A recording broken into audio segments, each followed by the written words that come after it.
So today's learning objectives, at the end of the webinar, you will be able to describe how quality improvement does not need to be complex or time-consuming.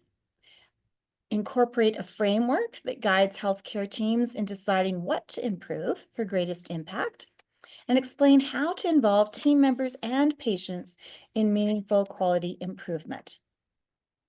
So moving along, again, our presenters, Dr. Bland, family physician with over 20 years experience in full scope family practice, both in urban and rural locations in Alberta.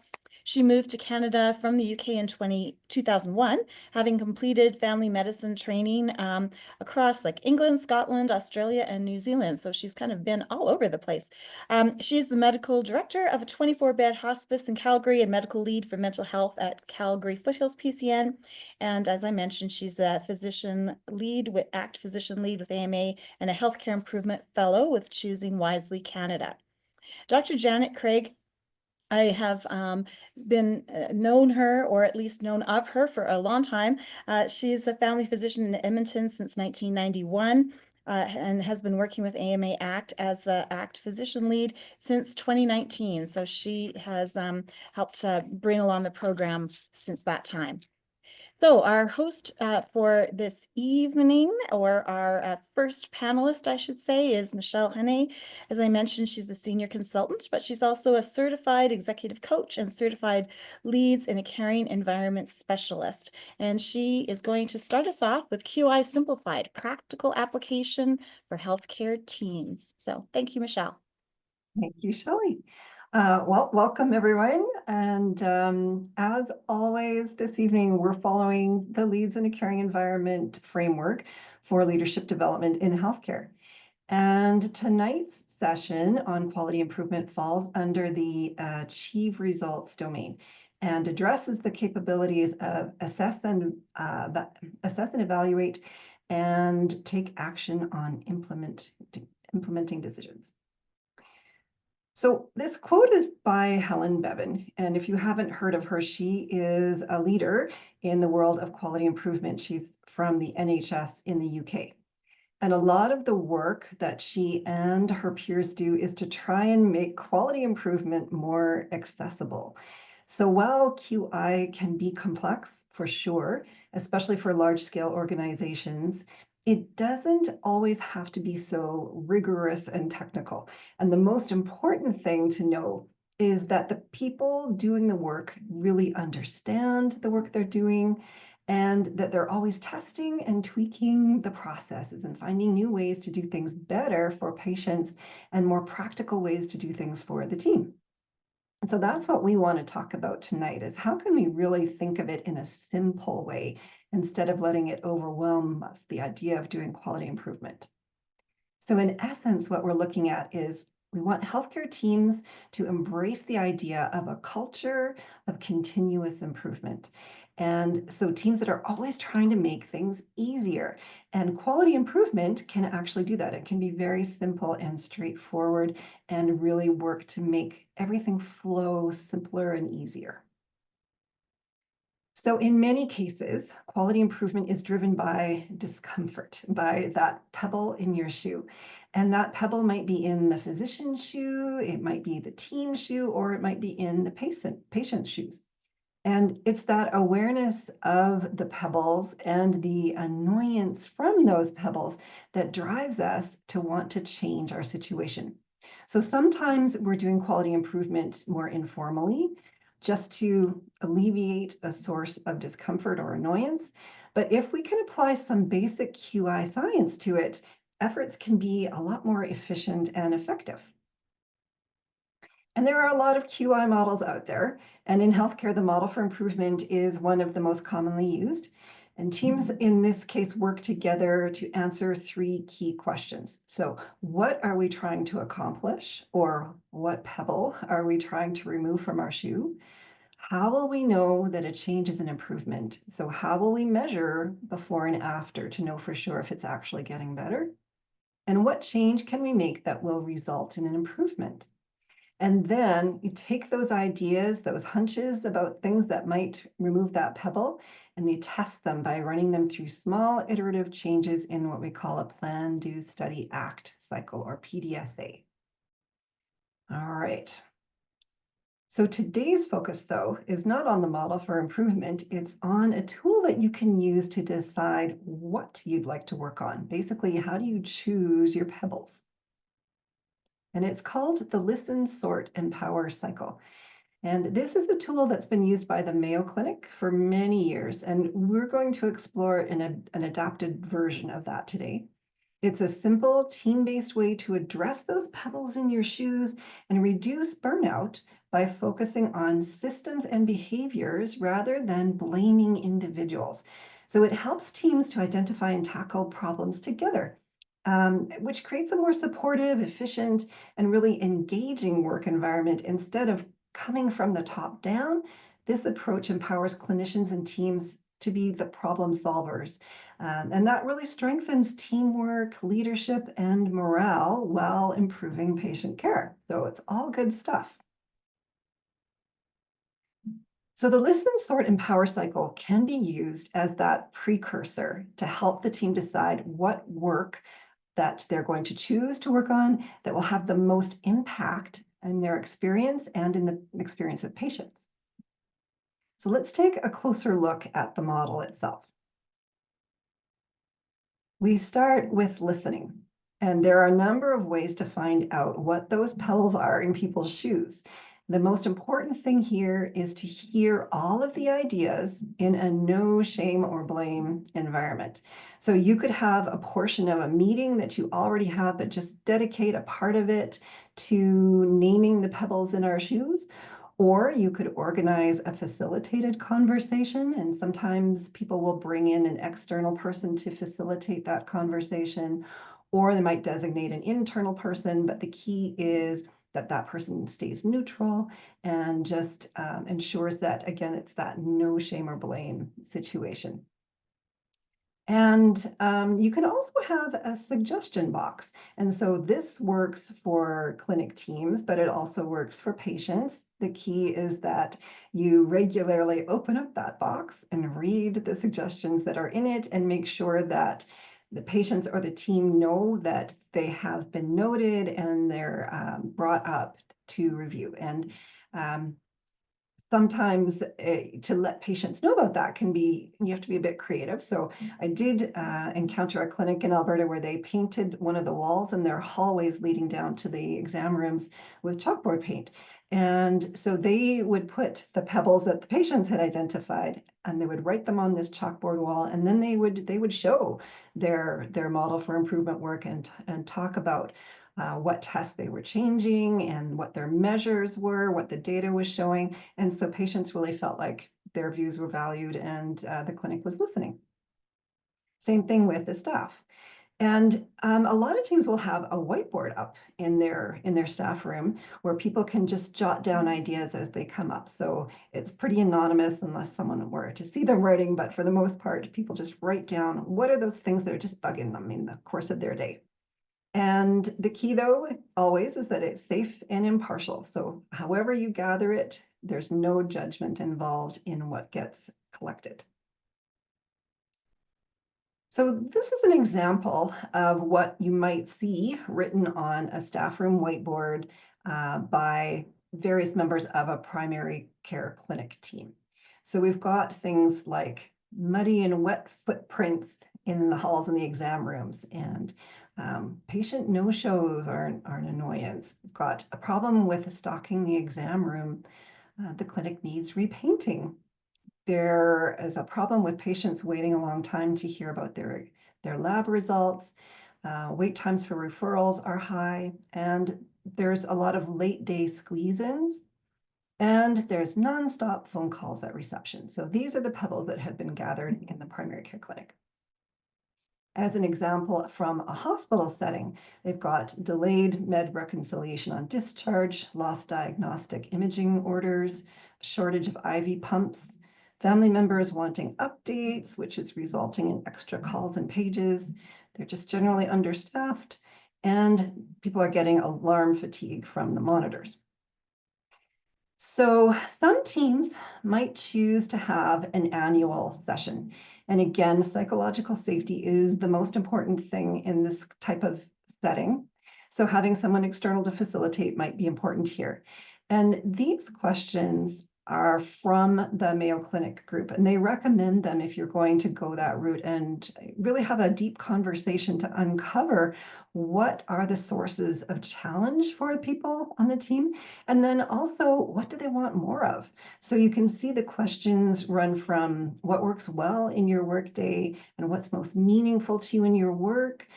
How can we create more of that meaning in your work? What frustrates you? What are the inefficiencies? What else could be improved? And then they give a time restricted one that says if you could work on one thing under your control to make your life better in 3 months, what would it be? What saps meaning from your work and what should we stop doing? So it kind of starts at the positive and moves down. So with whatever method you might choose to use, it's really important to avoid the temptation to jump to conclusions, or sorry, jump to solutions at this point, especially when you're having a meeting. It's really human nature. As soon as you start talking about problems, you start wanting to think of solutions. But you'll have much better solutions if you can just hang on and wait till a little bit further down the road before we get to that, and conserves the team's energy. All right, and I'm going to invite Elaine to talk a bit more about this. Michelle. Yeah, I found this question really helpful in starting these discussions, especially if you're sort of hearing crickets when you're sort of trying to start the meeting. And it's, if you could break or change any rule in service of better care, what would it be? This is stolen from the Institute for Healthcare Improvement, the IHI, and they found that asking this question enabled their organizations to identify areas where they could take direct action to reduce administrative burden and waste, and eliminate habits and rules that were harming care without commensurate benefit. So sort of updating things. Maybe these rules served you in the past, but they're not useful anymore and they're becoming barriers. And the other thing I wanted to point out, again from the IHI, I sound like a bit of a fangirl. I am, so there you go. This is the IHI white paper, a framework for improving joy in work. And actually, I thought of this when I saw Michelle's slide about those questions, because many of the questions are actually quite similar to questions that have been shown to improve joy in work. So it's kind of exciting that talking about what brings meaning in work, and trying to increase things that bring meaning and trying to get rid of the pebbles in our shoes and the annoyances can make people feel heard, make teams really build teams that work well together, and can bring joy in work. Again, making sure we don't focus on fixing things. And some leaders are kind of afraid of having these conversations because they feel obliged to fix things. But it's that working and fixing things together, I think that brings a lot of meaning and helps team building too.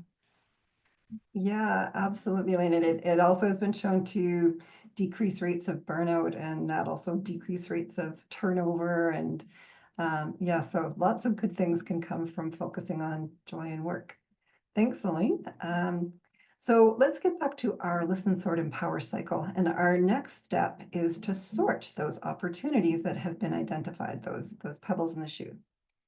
So in this model, there are 3 options that you can sort into. So there are things that are within our control as a team, meaning things that that we can easily take care of and we don't need any external support or help.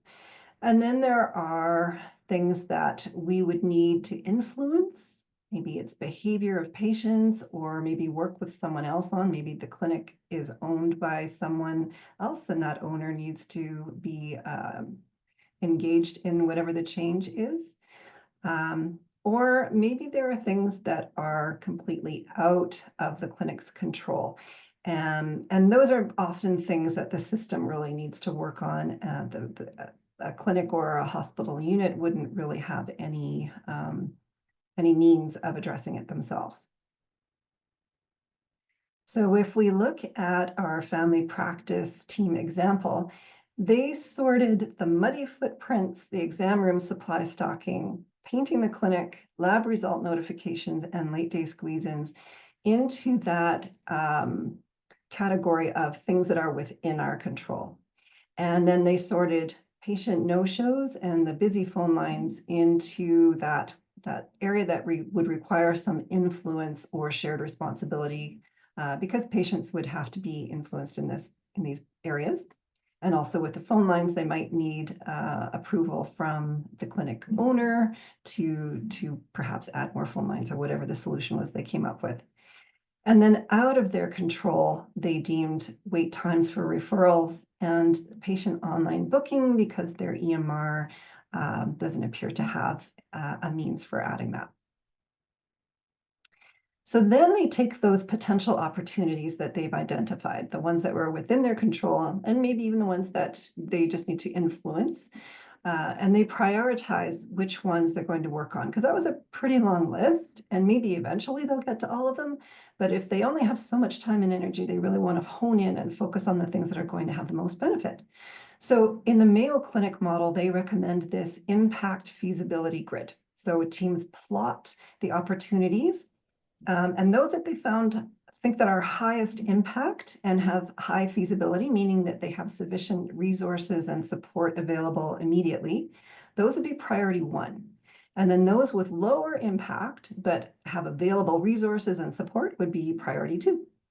And those that are high impact but resources and supports just aren't available are deferred for now, and low impact options in that category are just deferred indefinitely. So back to our example, the team prioritizes working on exam room supply stocking to address that pebble in the shoe of needing something during an exam or a procedure and finding it hasn't been restocked.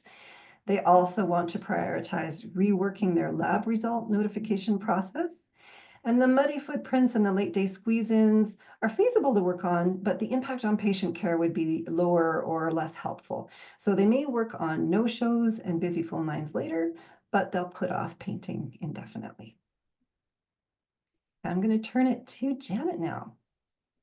Yeah, so this is really just another way of looking at what Michelle was talking about. So you can look at is a change you're going to make going to have a high impact, and how much effort is it going to take?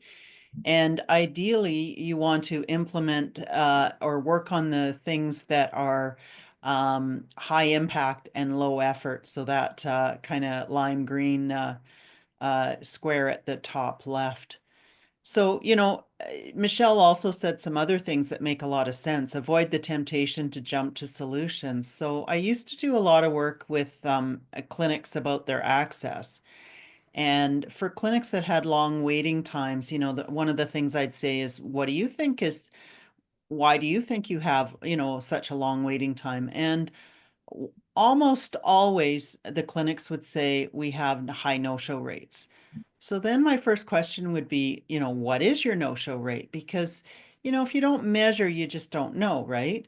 And for a lot of the family medicine clinics, when they measure their no-show rate, it's like 3%. It's really not very high.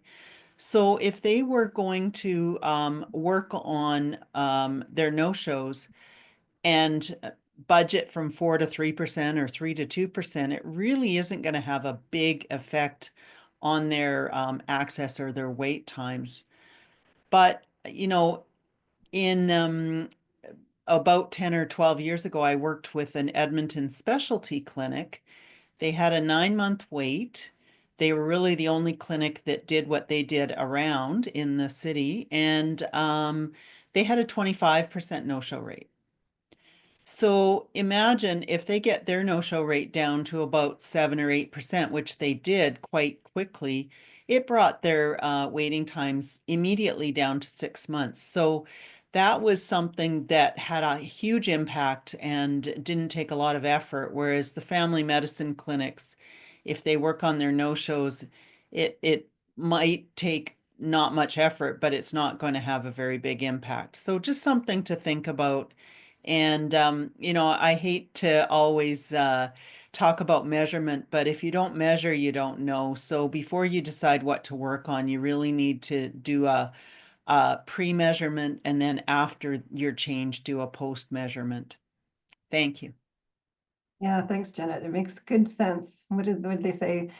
Some is not a number and soon is not a time. So having some specific measures is really helpful, especially those baseline measures, because it's much more exciting at the end when you have worked on something, when you know how low it really was in the beginning, and then it feels so much better when you've made a big change. All right, so the final step in our model is to empower the team to take steps to improve the prioritized improvement opportunities. And we know that when the people who do the work change the work, they're a lot more engaged and they're likely to come up with sustainable changes, because sometimes if people aren't really engaged, they'll make a change for a little while and then they're just waiting to be able to go back to how things were before. But if they are the ones who have addressed it and come up with the solutions, they're more likely to keep going with the new processes.